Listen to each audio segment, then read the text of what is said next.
नमस्कार, बहुत स्वागत है आपका।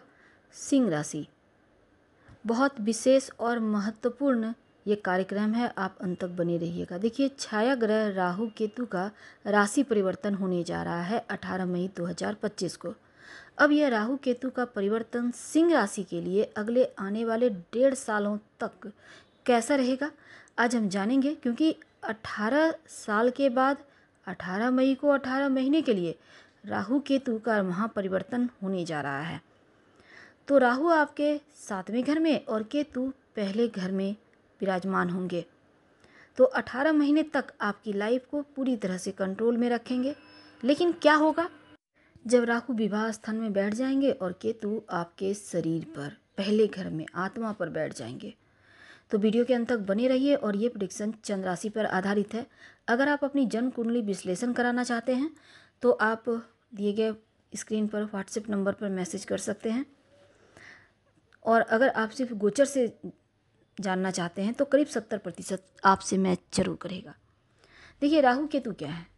राहु केतु छाया ग्रह है, भ्रम है। हालांकि ज्योतिष में अशुभ भी माने जाते हैं दोनों ग्रह, क्योंकि राहु जो है कूटनीतिकता के कारक हैं, रणनीतिकार हैं, राजनीतिक गुण देते हैं, गैर परंपरावादी कार्य करवाते हैं। और ऐसा कह सकते हैं कि शॉर्टकट का रास्ता अपनाने पर विवश कर देते हैं या छल से आपको उस ओर ले जाते हैं। जो संचार है उसके कारक राहु ही हैं। आधुनिक दुनिया में जो भी चीज़ आप इस्तेमाल करते हैं सभी चीज़ें संचार से जुड़ी है, एआई से जुड़ी है। और इसका गलत इस्तेमाल जहाँ हो वो राहु करवाता है। गैर चीज़ों में जाना, भ्रष्टाचार, गलत चीज़ों में आना, ये राहु का काम है। लेकिन जब विवाह स्थान पर राहु बैठेंगे तब क्या होगा। देखिए, राहु बहुत ऊंचाइयां भी देंगे और करोड़पति नहीं, अरबपति, खरबपति बनाएंगे। तो बिना मेहनत के, बिना शारीरिक श्रम के जो पैसा देता है वो राहु है। स्ट्रगल के बिना रातों रात किस्मत को बनाने वाला राहु है।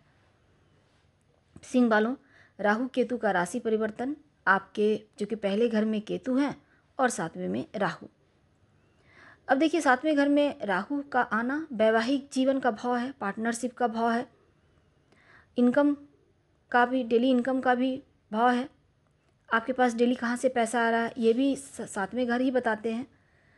और 7वां घर का ठीक सामने पहला घर है जहाँ केतु बैठेंगे, दोनों एक दूसरे को देखेंगे। तो 18 महीने के लिए जो वक्त है, राहु जब आपके विवाह स्थान में आकर बैठेगा तब आपके जो जीवन साथी हैं, आपका पार्टनरशिप में कोई काम है या करियर में परिवर्तन दिखेगा, नेचर में परिवर्तन दिखेगा। राहु यहाँ पर मन में कन्फ्यूजन पैदा करेगा, मन में संदेह लाएगा, शंका उत्पन्न करेगा। और ये चीज़ें बेफिजूल की होगी, कभी कभी तो सही होगी लेकिन ज़्यादातर मामलों में भ्रम ही होगा।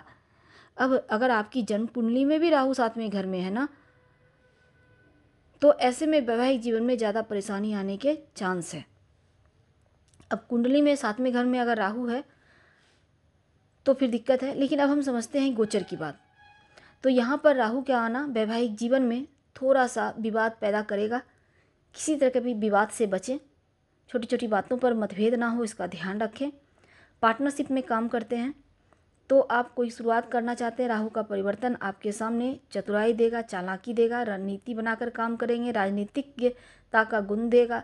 और राहु आपके समक्ष जब रहेगा तो क्या होगा ना, कई बार देखिएगा कुछ लोग आपको बहुत ज़्यादा जैसे इमोशनली ब्लैकमेल करते हैं या फिर आपको फुला देते हैं। तो ये चीज़ें जो होंगी ये राहु के कारण होगा। लेकिन आपको भ्रम भय में नहीं रहना, भ्रम में तो बिल्कुल भी नहीं पड़ना। आप कोई आपको कह रहा है बहुत अच्छे हैं, अरे भाई 2 दिन पहले तक हम खराब थे तो आज अच्छे कैसे हो गए, ये आपको समझना होगा। राहु आपको सही रास्ता तो दिखाएगा लेकिन आपको खुद पे भरोसा करना होगा। अब 7वें घर में राहु का आना कहता है कि जल्दबाजी में किसी पर भरोसा ना करें, और किसी चीज़ पर जल्दी भरोसा करना आपको खतरे में डाल देगा। राहु लेकिन एक चीज़ करेगा कि डेली इनकम बढ़ाएगा, रोज़ का जो प्रॉफिट है वो बढ़ेगा। अगर कोई इंपोर्ट एक्सपोर्ट संबंधी काम है वो अच्छा रहेगा, मार्केटिंग क्षेत्र से जुड़े हैं, शॉर्टकट का काम है तो राहु आपकी इनकम को बहुत बढ़ाएगा। अगर कोई पार्टनरशिप में काम वगैरह करेंगे तो इसमें जल्दबाजी मत दिखाइएगा कुंडली दिखाकर। और दूसरा, चंद्रमा के ऊपर केतु यानी कि एकदम से पहले घर में बैठा है, अब केतु यहाँ पर 1.5 साल तक। अब केतु क्या करेगा, मन में ओवर थिंकिंग डालेगा। आप छोटी सी चीज़ को बड़ा करके सोचेंगे, बड़ा करके बिना हाथ पैर का सोचना शुरू कर देंगे, और ये चीज़ें आपको परेशान करेगी। बेवजह की चीज़ें हैं, ध्यान दीजिएगा तो आपका ही मन डिस्टर्ब होगा, आपका काम डिस्टर्ब होगा। और राहु 11वें घर, क्योंकि यहाँ पर देखिए ऑनलाइन काम करते हैं, सोशल मीडिया से जुड़े हैं, तो आपके लिए ये काम ऑनलाइन जो भी प्लेटफॉर्म है, आपके लिए तरक्की के रास्ते खुलेंगे। अगले 1.5 साल में कुछ ना कुछ आपको चांस जरूर मिलेंगे। अपने तरफ से प्रयास कीजिए। केतु पहले घर में बैठे हैं, मन में किसी न किसी तरीके से आपको करियर में, चाहे करियर की बात हो, आपका घर परिवार की बात हो, मन को भटकाएगा, भरमाएगा, और बिना वजह चीज़ों को लेकर आप सोचेंगे। तो मन में किसी भी तरह का नकारात्मक ख्याल ना आने दे, ज़्यादा सोचिए मत। और आपके ऊपर शनि की ढैया भी चल रही है, 29 मार्च से शुरू हो चुकी है। अब आपके पहले घर में केतु भी है। सबसे पहले 4 चीज़ों का ध्यान रखें, ओवर थिंकिंग से बचिएगा, और इनकम तो बढ़ेगा अगले 1.5 साल तक। नौकरी करते हैं, प्रमोशन होगा, व्यापारी भाइयों को तरक्की होगी। और अगर आप कुछ नया शुरू करना चाहते हैं, डिजिटल मार्केट से जुड़ा हुआ, या कह सकते हैं संचार के माध्यम से, तो आपके लिए बढ़िया है। अगर आप विदेशी ज़मीन पर जाना चाहते हैं या उस क्षेत्र से जुड़े हैं, इंपोर्ट एक्सपोर्ट्स वगैरह से कार्य है, या विदेशी गतिविधि से जुड़े हुए हैं, तो आपके लिए बहुत अच्छा रहेगा। आप यहाँ पर भी आप ग्रो करते दिखेंगे। वैवाहिक जीवन का या पार्टनरशिप में काम का बहुत ध्यान रखना है।